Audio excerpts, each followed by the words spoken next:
श्री गुरुभ्यो नमः। श्रीमद् भगवत गीता अध्याय 2 श्लोक 59। विषया विनिवर्तन्ते निराहारस्य देहिनः रसवर्जरसोऽप्यस्य परं दृष्ट्वा निवर्तते। जो व्यक्ति इंद्रियों के द्वारा विषयों को ग्रहण नहीं करते हैं, अर्थात जो व्यक्ति बलात् या विवशता के कारण इंद्रियों का संयम करते हैं, उनसे इंद्रियों के भोग तो दूर होते हैं, पर उन भोगों की वासना दूर नहीं होती। किंतु स्थिर बुद्धि वाले का मोह यानी वासना परमात्मा के साक्षात्कार होते ही दूर हो जाता है। व्रत रखने वाले व्यक्ति की इंद्रियां व्रत काल में निस्संदेह संयम में रहती हैं, परंतु उनमें यह विचार बना रहता है कि व्रत काल पूरा होने पर ये पदार्थ भोगेंगे या खाएंगे। उनमें वासना और तृष्णा रहती ही है। जेल में भी कैदियों के मन में यह वासना रहती है कि यहाँ से हम कब छूटेंगे और बाहर जाकर मज़े लूटेंगे। व्रती और कैदी का त्याग विवशता के कारण है।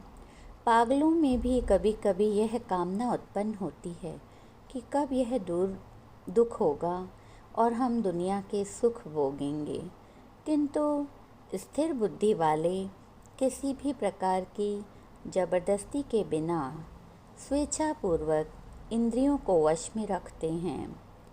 ज्ञानी जन ऐसा नहीं सोचते कि समाधि पूरी करने के उपरांत उठकर अमुक विषय सुख भोगेंगे और अमुक भोग्य पदार्थ प्राप्त करेंगे। जो तपस्वी राज्य प्राप्ति या स्वर्ग प्राप्ति की कामना से तप करता है, वह ज्ञानवान नहीं कहा जाएगा। इच्छा रहित होकर तप करना ही सच्चा तप है। ज्ञानी जनों की सब इच्छाएं पूर्ण हो चुकी हैं।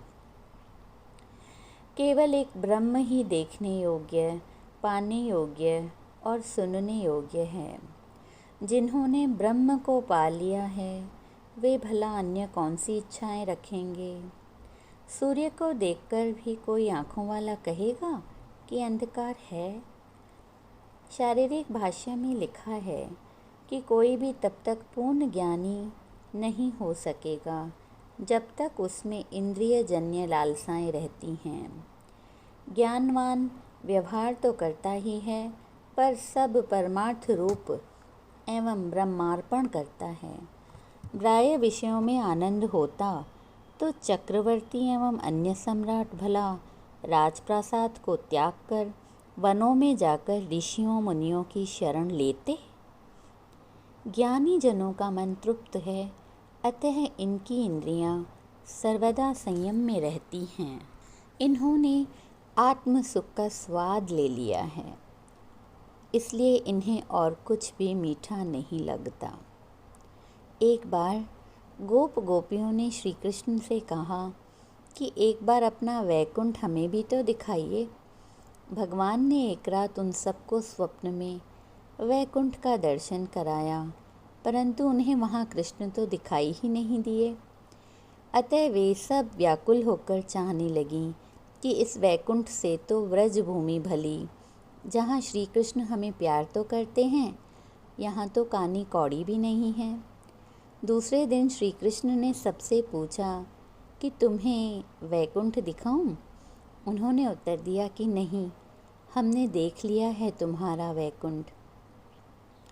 क्या करूं वैकुंठ ले कल्प वृक्ष की छाह, अहमद ढाक सुहावने जिन प्रीतम गल बाह। फारसी के कवि हाफिज से किसी ने कहा था, चलो चलें स्वर्ग की सैर कराएं। उसने उत्तर दिया, वहाँ तो केवल अप्सराएं और हूरें होंगी, और क्या। मैं इन्हें नहीं चाहता हूँ जिनके लिए दुनिया तड़प रही है। मेरे भीतर तो जो हूर परी है, मैं उसी में मस्त हूँ। तात्पर्य है वह अपने ही आत्मरस में इतना तल्लीन था, उससे उसे महाआनंद की प्राप्ति नित्य हो रही थी। मन मंदिर को पवित्र रखना है तो इसलिए आवश्यक है कि हमारा खाना पीना सात्विक हो और जिह्वा स्वाद के लिए अधर्म युक्त खाद्य या पेय पदार्थ न लें। जैसे किसी मंदिर मस्जिद में अपवित्र चीज़ें, मांस और शराब इत्यादि नहीं ले जाते हैं, वैसे इस ईश्वर के मंदिर शरीर में भी बुरी चीज़ें, तामसी पदार्थ नहीं डालनी चाहिए और मन में भी बुरी वासनाएं, इच्छाएं नहीं आनी चाहिए। इति। ओम शांति शांति शांति।